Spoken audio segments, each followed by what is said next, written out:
नमस्कार दोस्तों, आज हम बात करेंगे इंडियन ओल्ड एज होम के बारे में, यानी कि वृद्धाश्रम के बारे में। आपको जानकर हैरानी होगी कि 2018 के एक सर्वे के तहत 1.5 मिलियन से भी ज़्यादा ओल्ड एज होम है और भारत के अंदर देखा जाए तो 756 से भी ज़्यादा ओल्ड एज होम भारत के अंदर 2018 के सर्वे के तहत थे।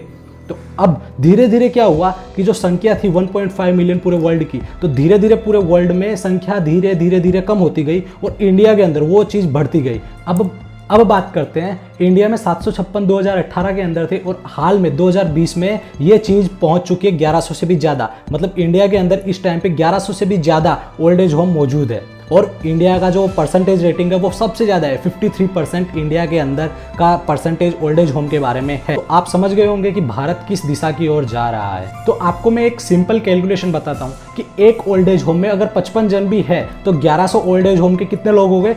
1000 हो गए। वैसे ही 1.5 मिलियन ओल्ड एज होम अगर देखे जाए अगर उस टाइम पे, तो टोटल अगर एक ओल्ड एज होम में 55% है तो उसके हिसाब से कितने लोग आते हैं? 8 करोड़ 25 लाख लोग ओल्ड एज होम में इस टाइम पे रह रहे हैं। तो अब लोग हम क्या करते हैं, इस चीज़ को कैटेगरी वाइज डिवाइड करते हैं। तो इंडिया में है 5 कैटेगरी, एक गरीब, एक मिडिल क्लास, एक मिडिल क्लास के अपर मिडिल क्लास, एक हायर क्लास और एक अपर हायर क्लास। हम स्टार्टिंग करते हैं गरीब से। तो गरीब में जो अनाथ आश्रम में बेचते हैं वो 0% लोग हैं, सिर्फ और सिर्फ 0%। मतलब कि गरीब कोई भी आपको अनाथ आश्रम में नहीं मिलेगा। फिर आते हैं मिडिल क्लास में। तो मिडिल क्लास में कोई ना कोई प्रॉब्लम की वजह से 7 से 8% लोग होते हैं जो अपने माता पिता को वृद्धाश्रम में छोड़ते हैं। अब आते हैं अपर मिडिल क्लास में। तो सबसे बड़ा रेशियो यहीं का है, 34% लोग अपने मम्मी पापा को वहाँ पे छोड़ देते हैं। फिर आते हैं अपर मिडिल क्लास के बाद में हायर क्लास। तो हायर क्लास में ये रेशियो जाता है 42% का। ये सबसे बड़ा रेशियो है। मतलब कि हायर क्लास के लोग जिनके आप अगर वृद्धाश्रम में गए होंगे तो वहाँ पे आपको मिलेंगे